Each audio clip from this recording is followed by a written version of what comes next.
was a close call for a pilot coming into Holt, Florida on Saturday morning. Officials with the Okaloosa County Sheriff's Office posted these images of a single-engine plane that attempted to land at the Log Lake Airport in Holt. A Cessna 150 Model S plane had an accident which ended with the plane flipping upside down on its wings.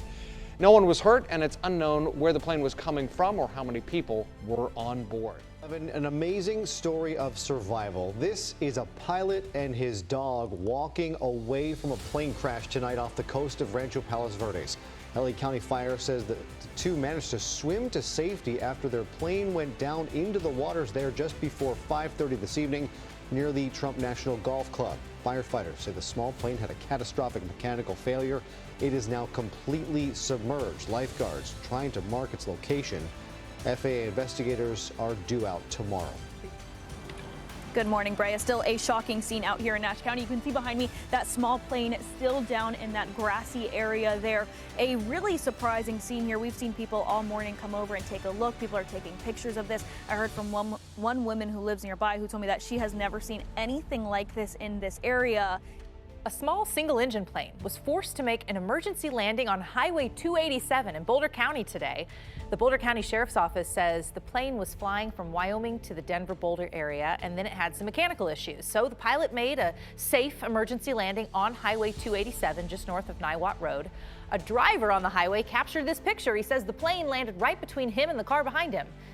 Into our newsroom in the last hour, we've learned one person is dead after a plane crash in Anderson County. Investigators say they discovered the plane in the woods near Gaddstown Lane in the Claxton community Friday evening.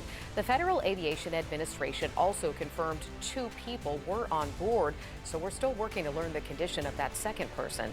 Deputies say parts from the plane had fallen into people's front yards. These are pictures sent to us from Tillery Road. Parts of the plane, along with luggage, also were found on Ashley Lane.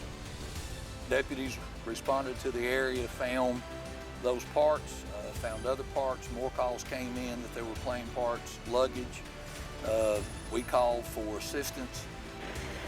According to flight records, the plane left McGee-Tyson Airport Friday afternoon around 4:15, heading to Grand Rapids, Michigan. It originally flew from St. Petersburg, Florida, earlier in the day. We are following that breaking news from KCI. An American Airlines flight made an emergency landing after it was hit by lightning. KMBC 9's Martin Augustine joins us live at KCI. And Martin, what do we know right now? Well, we know that flight's going to be taking off again in just a few minutes. And if you look down here, you'll see that airplane. It's the back end of the airplane with a red, white and blue coloring on the tail. We believe that is American Airlines 3661 that departed this morning at 5:36 in the morning, and it returned at 6:24, so about 50 minutes there. Somewhere in between those two times, the airplane was hit by lightning, and it returned here. As a matter of course, we don't know that there is any damage. In fact, we doubt there is one. Otherwise, it wouldn't be taking off here in the next few minutes. Online information telling us it's scheduled to be pulling away from the gate there around 8:10. 42 people on board certainly would have been startling to them, but we hear lots of reporting all the time about when airplanes are hit by lightning. It's something that they're designed to be able to tolerate. But why specifically they came back? It may have been standard operating procedure or just a precautionary, certainly. But if it's about ready to fly again, then we would assume that there's been a check of the airplane and that everything's A-OK.